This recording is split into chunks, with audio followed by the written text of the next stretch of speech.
Hello, little screamer. And welcome back to our channel. This is Scream in Style, where we talk horror and create looks based off the movie that we're doing. And this week, it is all about Krampus. That's his title. It's got a long tongue. So we did a poll on our Instagram page and asked you guys what movies we should do looks inspired by. And shout out to King Brandon 508 for recommending Krampus because we both enjoyed the movie and we're excited for these looks. Yes! Let's go on with the shot. Switch me, please. Switch. So before we get started, that is upside down. No, is that upside down? It is backwards, so it looks funny. Oh, it does look funny. Okay. You wanna read it? Right? What's that? We are trying out Athena palettes because we usually have, honestly, Walmart paints to deal with all of our looks for the past, 5 years. So I was like, nope, we're gonna bite down and actually get some good quality paint. So we're trying this palette for the first time. We're super excited for both her look and my look for this movie that is going to be revealed at the end of this video. So, pull up a chair, pick your poison, and enjoy! Let's do this. Okay, that's not going. What? That's Krampus language. Is that elf language for your Krampus? Yes, it is. Okay, honest to God, I've never done this. It's purple. How fitting. Okay, trial time. I don't know how people do this. Just put it on there. There you go.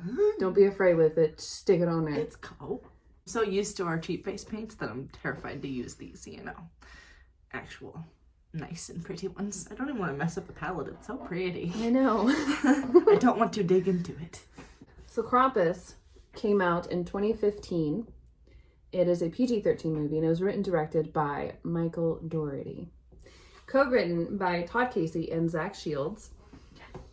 So Michael Dougherty, if you don't know who he is the director of Trick or Treat. That was a big hit. I watched that years ago. Probably gonna watch it again. I think you could stand that movie. Is over. Halloween is never over. Get the hell out of my room. Yeah, that's blasphemy you just spit out. I hope Krampus comes and gets you. Yeah. Rude. With some gingerbread men on the side. Rude. Because they're my favorite. Rude. Not very nice. You know me. I don't like Halloween very That's much. fine, but you don't blasphemize it. I know. Okay, I take it back. Krampus, please do not come and get me. I take it all back. I love Christmas. I have Christmas spirit. I love Halloween. I love all of it. Please don't come get me and put me in a snow globe. Filled with coal. Oh. I'm getting glue everywhere. Okay. I'm just gonna go for it. But anyway, this movie was shot in 40 days, which I thought was super, super short. That was really fast. And for that short of time, it was a pretty good, solid PG-13 horror movie. I thought it was good. Yeah. I liked it. I liked this one. Compared to this one and Suspiria, which one do you choose? This one definitely. Well, which Suspiria? They're both of them. Yeah. Okay, well, yeah. I would watch Krampus 1,000 times over before watching Suspiria again. I did not like that one. With the 15 million Million. Drink. God dang it. Ugh. I don't know if this helps me or hurts me. I'm not sure. It helps me for sure. Alcohol helps you articulate better. Maybe. We'll find out. But with a $15 million budget, it grossed in over $60 million. That's neat. So I'd say it was a success. Do you want to hear some? Say it. Fun facts. Always. Always. Yeah. So Michael, he really made it adamant that he wants all of the creatures to be practical and not CGI, apart from the gingerbread men, which obviously is CGI, but he really wanted to try and stay the practical routes. And there was a workshop in New Zealand called Weta. I believe they're the workshop that made all these awesome, gruesome, creepy puppet creatures. They had puppeteers, acrobats, and all these people. It was a lot of work and exhausting, I'm sure, but I think it turned out fantastically beautiful and creepy. It was the things that came to life, the toys. I wasn't a fan. Yeah, no, especially that angel screaming doll. She can go to hell. That one like didn't bug me as much as the big guy. Yes, the Jack in the Box. Had, like the mouth. Oh, it was gross. I don't know why it sounded like a goat, but or like a sheep. So with these creepy creatures that said we can go to hell. Michael did something that he was inspired by Ridley Scott. So Ridley Scott, this is a little off topic, but it ties in with it. So Ridley Scott in his Alien, whenever the chest popper, he didn't reveal that until the filming and the day of. So all their reactions of the actors were genuine and more honest. So Michael took note and did the same thing with his actors. He got all of these puppets done, and anytime the actors came into the workshop, they hid them, so they didn't know what they looked like or what they were getting into. So on the day of filming and the scenes happened, all genuine, honest reactions. That's the first time they ever saw these creatures. Oh my god. Yeah. I would have been like, hell no. I probably would have forgot my lines, like, honestly. You've been sunburnt a little bit. This would be great for sunburn makeup, actually. Yeah. It's a little pink. We need to make some red in there, but yeah. Yeah. It looks like on the camera that I look really freaking sunburnt. Oh. It's okay, we can bleep it out. Don't worry Trying about to it. refrain from the efforts. I look like my forehead's even bigger than it is because of the eyebrows. I don't think it's as big as you think it is. It's as big as mine. Look at that honker. You can put a billboard so like New York Times Square can do ads on me. I want Broadway ads though. Yeah. Anyway, we're getting off topic. Here's some juicy fun facts that I dug up for you guys. And the first one is, so they wanted to use Universal's opening logo from 1982 because this was done in the style and spirit of 80s horror movies. But unfortunately, they were denied. But the opening credit sequence is a slow motion look at the Black Friday mayhem.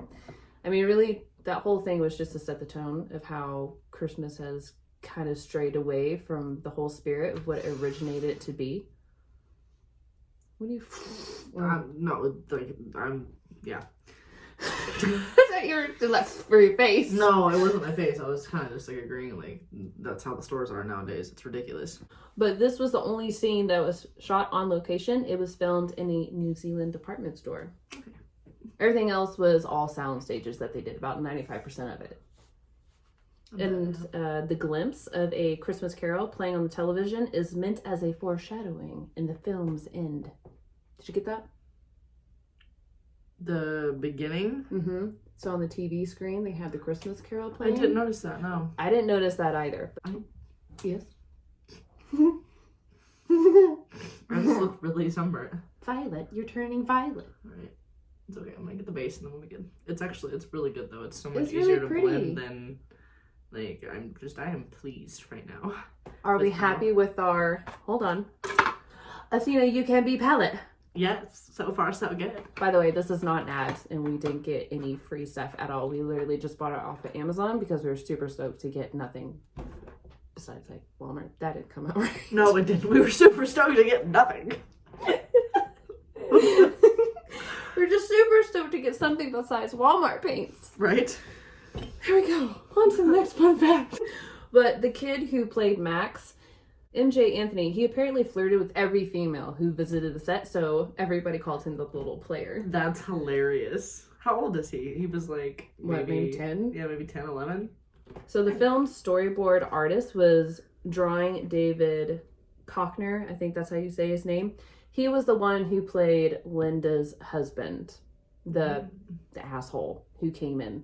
Oh, so the gun-toting macho man. Right, he's gluttonous. But that hook came down from the chimney, and he's like, "Oh, gingerbread attached to it. Like, I don't give a shit how hungry I am.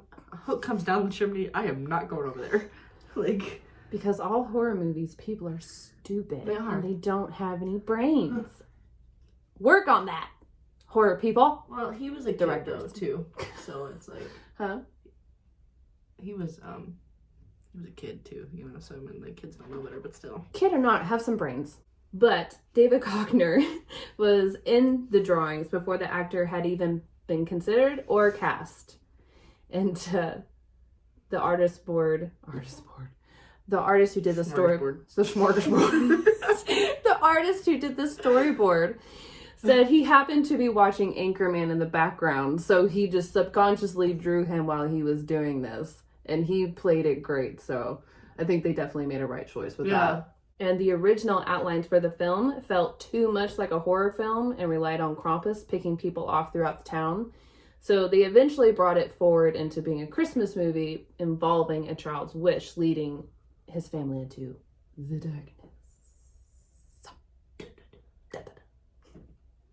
And the visible breath in the cold exteriors was done digitally, but a major component of it involved filming real people in freezers reading dialogue for the scenes.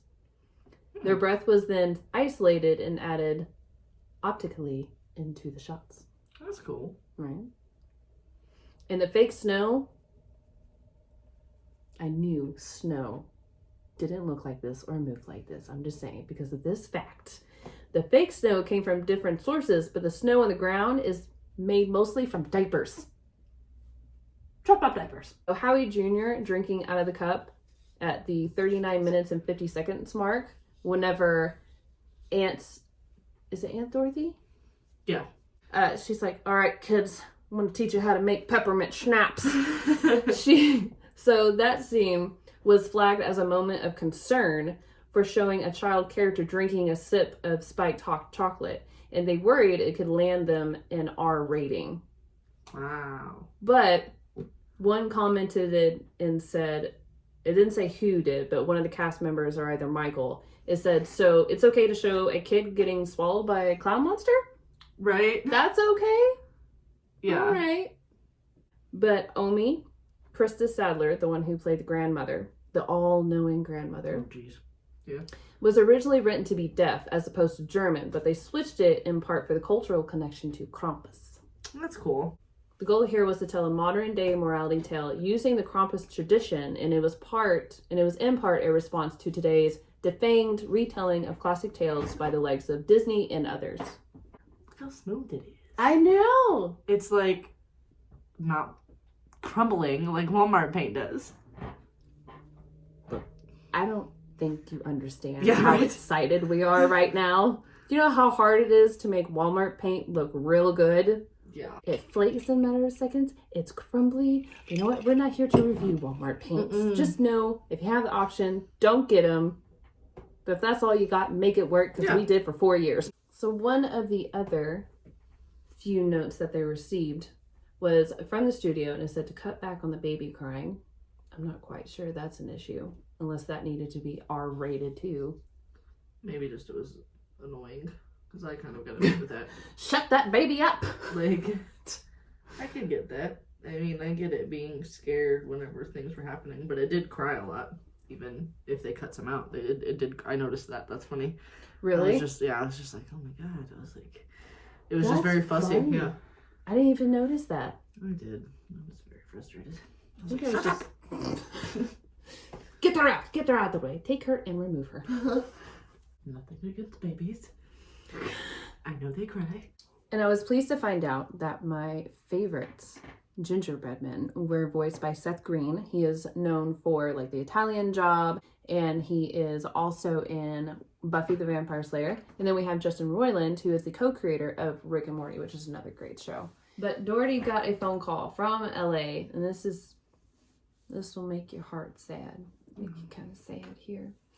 He got a phone call from LA just after filming the demise of Rosie the Bulldog. I know. Saying that his own bulldog back home was dying. His beloved Java died within the hour. Oh my god. Why did we even look that up? It was on there and it was interesting and it's very heartbreaking. I don't want to cry. R.I.P. Rosie and Java. Rosie died too? Yeah. They both died? They both died. I thought you just meant his, No. what are they called? I know they're dogs. What was the type of dog? Bulldog. I was going to say pit bull. That's not right. No, I knew it wasn't bulldog. right. Oh, Yeah. so Rosie died too? After filming the demise of Rosie. Oh, no. Yeah. That's so depressing. Rosie, you were amazing. You got those. That Jack in the Box. Yeah. I mean, you did get eaten, but you gave him hell. Oh, we're going, Peachy. It's going. I am loving life right now because this is just so smooth. I'm so happy. I'm so excited.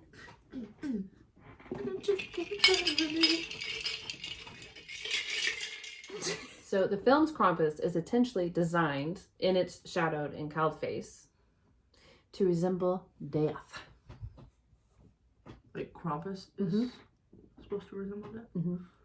Did you get that from his You face? don't even see his face that much, but it did look a little decrepit. And in the end, actually, it implies a couple things of what's really happening in the end. Either, you know, they're in their personal hell or they're being watched. So they won't confirm what the ending actually implies. They definitely survived the encounter, but, you know, are they safe while Krampus simply keeps an eye on them, or are they now stuck in Krampus' hellish collection? Doherty says the latter is a cynical, albeit still possible, interpretation, but I don't know. I would go with they're in their personal hell. See, that's funny because I was, whenever like we were talking about it, and I was like, what does that even mean? And she mentioned the whole personal hell. She was like, I think it's the fact that they're, you know, stuck there.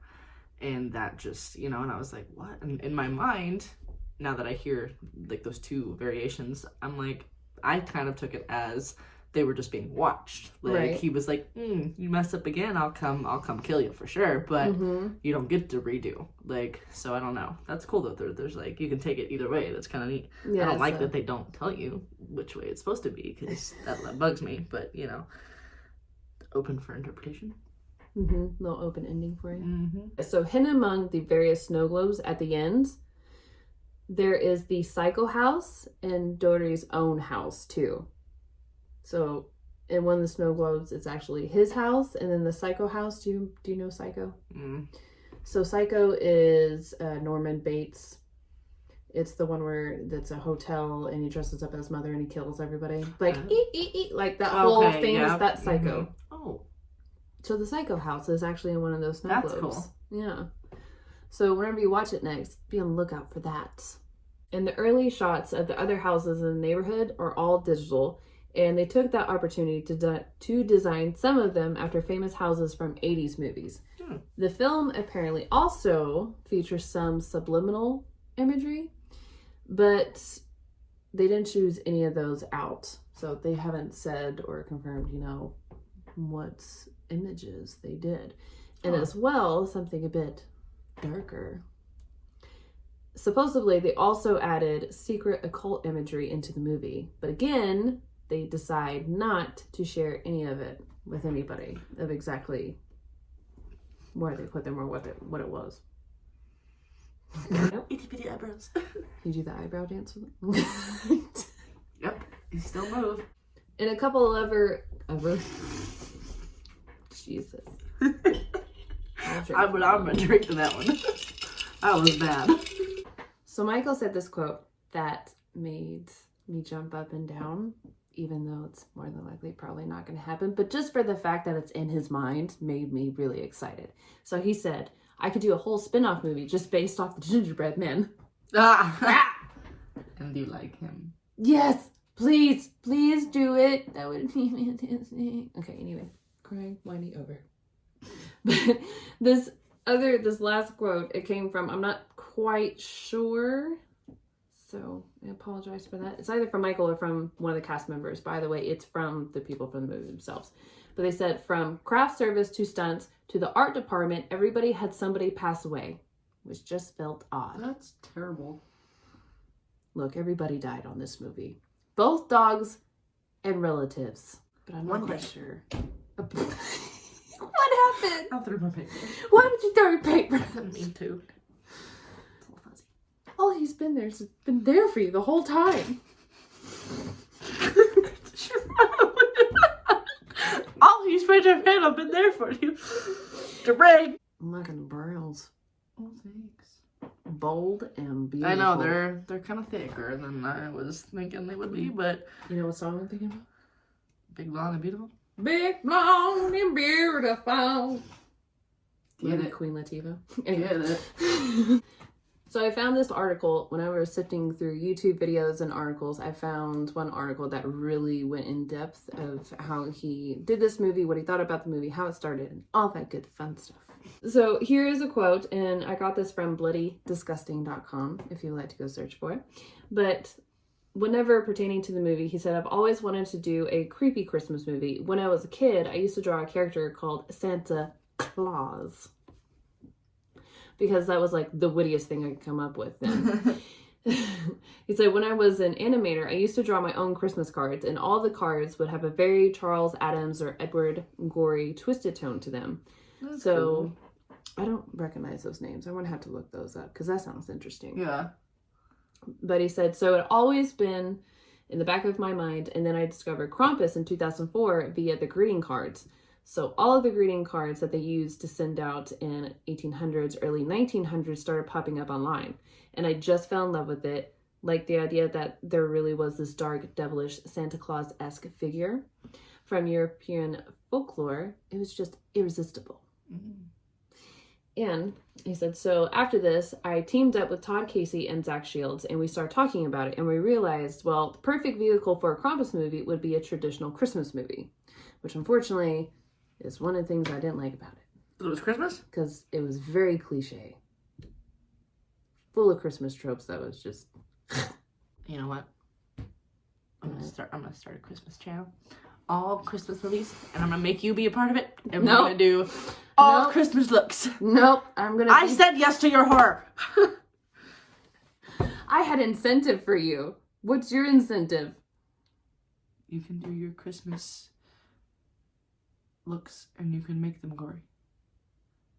Okay, fine, I'm down. So whenever they're... blah, blah, blah, blah, blah, blah. So whenever they were brainstorming this movie, they said, you know, what if the family's issues escalated and then they sort of allow Krampus to seep into their reality? So it really started as a Christmas family dramedy that gets invaded by a horror movie or a dark fairy tale. And he said after that, I knew there was going to be a bit of an uproar, but you know, I love Christmas too. It's a pro-Christmas film, but in order to get that point across, it sort of takes you through a waking nightmare.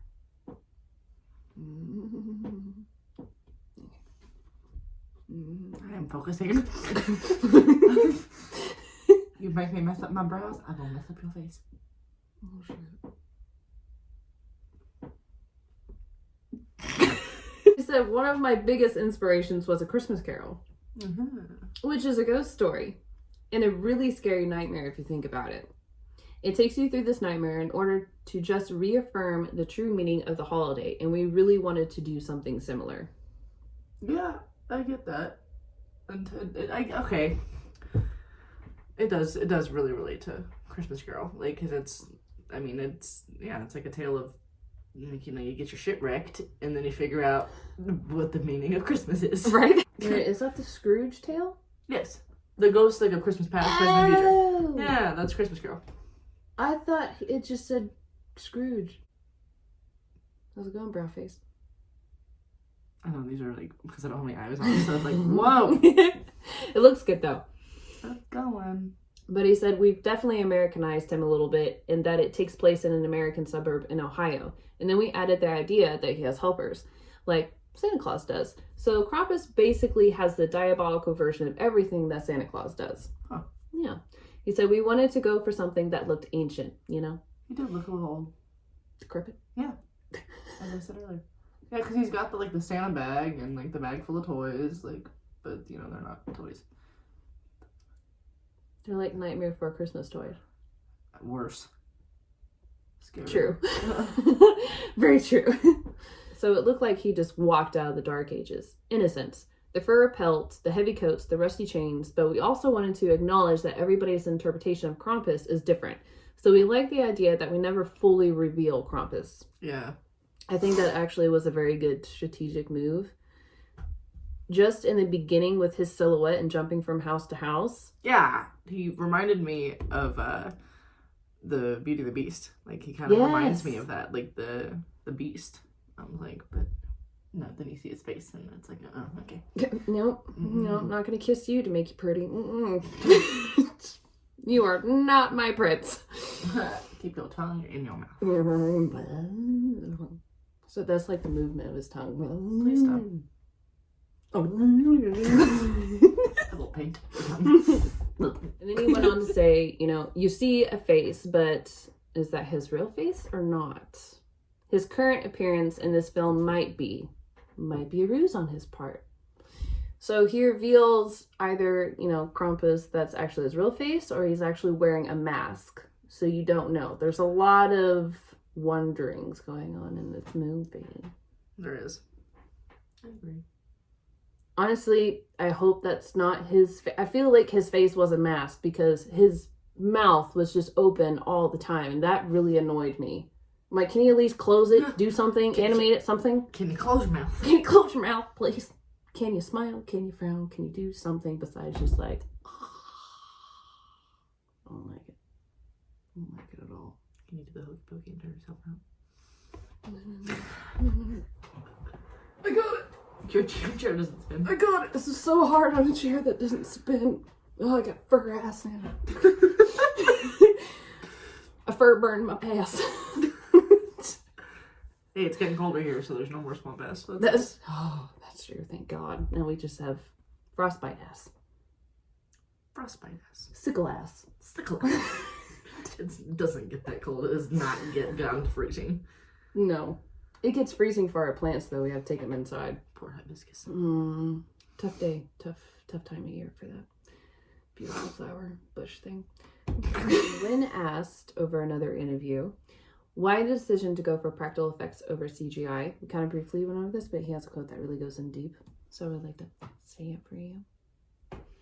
I just love puppets. I really love them. I was one of those kids that were raised on Jim Henson and stop motion animation.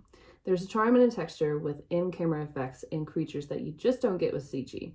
That said, there's some CG in it, obviously, so my main aim was to get as much as I could in camera and then enhance it with CG and digital trickery. When you're using puppets with rods and puppeteers, you can just go in and paint out those rods and puppeteers really easily. And that allows you a flexibility with puppets that you don't necessarily have back in the 80s. Where's your freckles? I've got freckles. Looks cute. I'm a cute promise. Oh. Way to go. Cat's out of the bag. And then throughout all this research, I was wondering if there was going to be a Krampus 2, and I searched and there really wasn't any quote or anywhere of him actually saying there's going to be a sequel, but I did find this quote, and it said, there's one thing we had to cut out of the script in some earlier drafts that I might say for a sequel, so I can't really say what that is. Oh. So we might get our Krampus 2. But for any of those who doesn't know Krampus and the mythological legend behind him, which is pretty much why I love this movie to begin with, is just because of the mythology behind this character. He originated from Central Europe as far back as pre-Christian Alpine tradition. So Austria, Germany, Switzerland, France, Northern Italy, and Czech Republic, and Slovakia. And this is all rooted in pagan tradition. So unfortunately, a lot of the pagan tradition, there's not a lot of records because the church came in and they tried to ban everything and then they assimilated into their religion so they convert.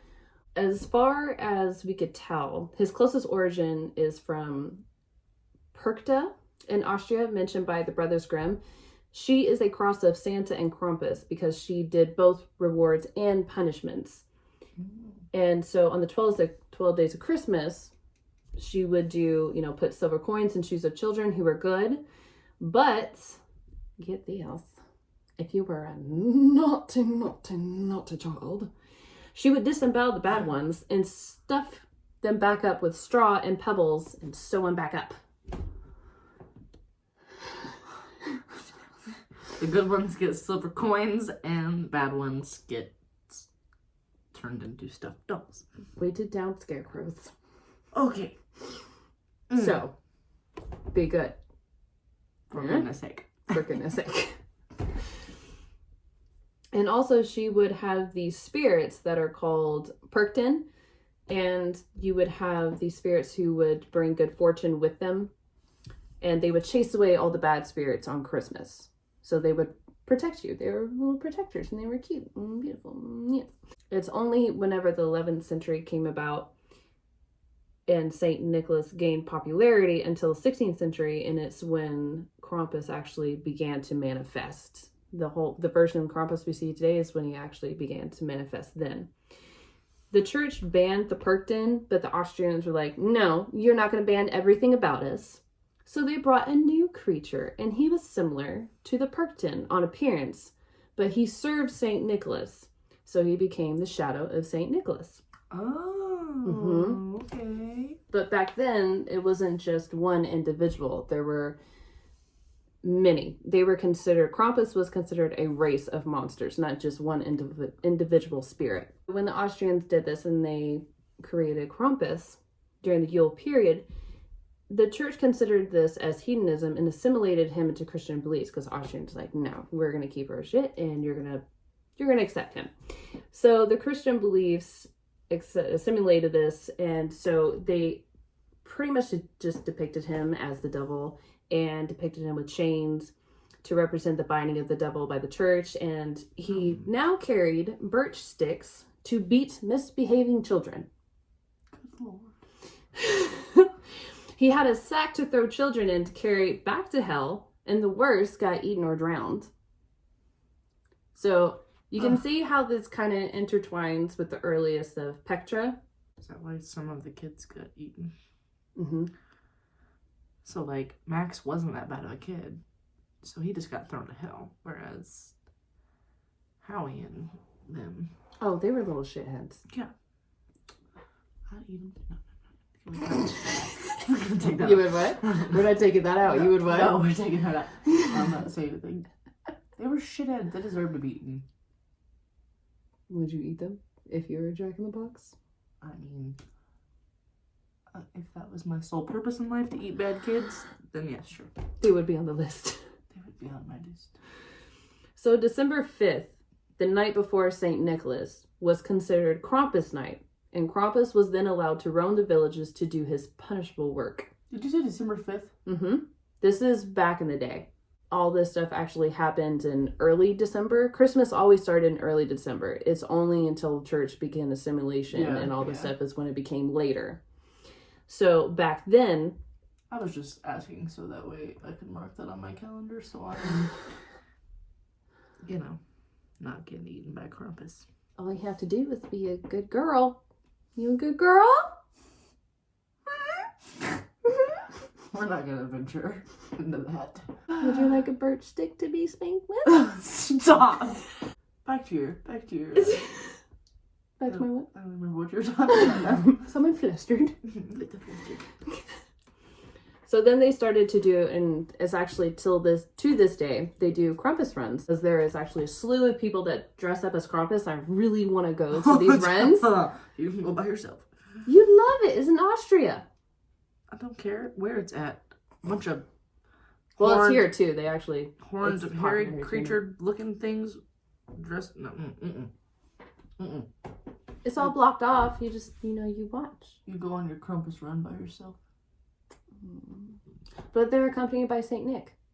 Okay, well, I'll come for Saint Nick. But back in the day, Austrians actually painted twigs gold and left them out all year long. So their kids will always be reminded, hey, be a good person or else Krampus is come and come eat your ass. And not in a good way. There's no good way. Look, people like that stuff. No judgment here. We like groceries. Stop. But in the 1800s, like we briefly touched on, they did postcards greeting cards, wrappers on candy and stuff, and it all depicted Krampus. However, he wasn't as we know today. He was literally just depicted as a devil with sexual undertones and punishing people. I've seen some of them, and they're a bit alarming. So now we move on to our thoughts and what we actually thought about the movie. You ready for this? What attracted me the most, obviously, is Krampus. It was the first time I ever learned about him or the mythology. I'm huge into mythology, so whenever this movie came out, I loved it, and I wanted to know all about him. And I really liked the fact how they tried to stay away from CGI as much as they could, because I do feel whenever you have puppets and something that looks real, you get more of a visceral reaction as a viewer. You get more of, because whenever you have something that's substantial and it's creepy, you can feel it more than a CGI. You're not as scared, really. I agree. Right? Which this movie, like, I wasn't scared, thankfully. But it had that more realistic effect where I'm like, oh shit, that my Jack in the Box in the corner could come to life, you know, whereas something CGI, it's like, oh, that's really fake. That being something, they're actually being an evil, you know, shadow of Santa out there. I don't like that, but I thought it was good, and I enjoyed it. I liked it because it was like, also, it was funny, and it was like a wholesome, like, family movie, which is something that, you know, I like the cheesy shit, so I was fine. But it was creepy, and it did its job by being creepy, and, shenanigans. I can't talk and do makeup at the same time. And their costumes, the way these puppets were made, the way Krampus was dressed, and his minions, and his reindeer, I really liked, because it did go for the style of the pagan days, I feel like, of his earlier times, and a cross between that, and just show it brought out the ancient side of the myth, and I really enjoyed that part. It was a bit of a slow pacing. Yeah. That I wasn't too crazy about. I didn't like how everybody didn't have any brains. I don't think, if it hasn't changed yet, I don't think that people are going to be smart in horror movies. I'm not keeping my eyes out for that, because I don't think it's gonna happen. Oh, she is not hopeful. I'm not. It's 2020. I do not think. There are still, when you watch scary movies made today, it's like, don't go in there. Don't go down in the basement. Don't do that. Like, common sense. Nobody has it in horror movies. No. It's just a fun film. I feel like it is now a Christmas staple that everybody watches when they're baking cookies, or what? We bake cookies? Snickerdoodle. We bake cookies, but I would not watch Krampus and bake cookies. I mean, we might do that, but I don't think everybody's gonna watch Krampus and bake cookies at the same time. They might just actually sit down and watch it while not doing Christmas traditions. But still, I feel like it's a Christmas staple. You gotta watch it every Christmas. Like The Grinch, you gotta watch that every Christmas. Do not compare this movie to Nightmare Before Christmas, you gotta watch that every Christmas. And Halloween. It's a duo. Love it. Why do you get two movies? You get one movie both because I know how holidays. to pick my holidays. And my movies. I like your eyeliner though. It's very pretty. You like it? Thank you. I feel like a pretty bird. We're the version of the 1800s greeting cards Krampus right now, and I'm liking it. Oh, okay. Am I? You wanna see what they had? Yeah, what do they look like? No. But look at that time. It's like Gene Simmons before Gene Simmons. That's a no. You compared me to that. Stop. Just look at it. No, I don't want to look at it. Leave it. Get out of my face. Damn this stool! I need a swivel chair. So this is, I don't know if you can see what that. she compared me to. I'm just saying, these are greeting cards from the 1800s. Look them up. That tongue, they really just emphasize that tongue in every single one. Must have been great with the ladies or dudes. Mm. You made some parents happy after taking their children. We might have to cut that out.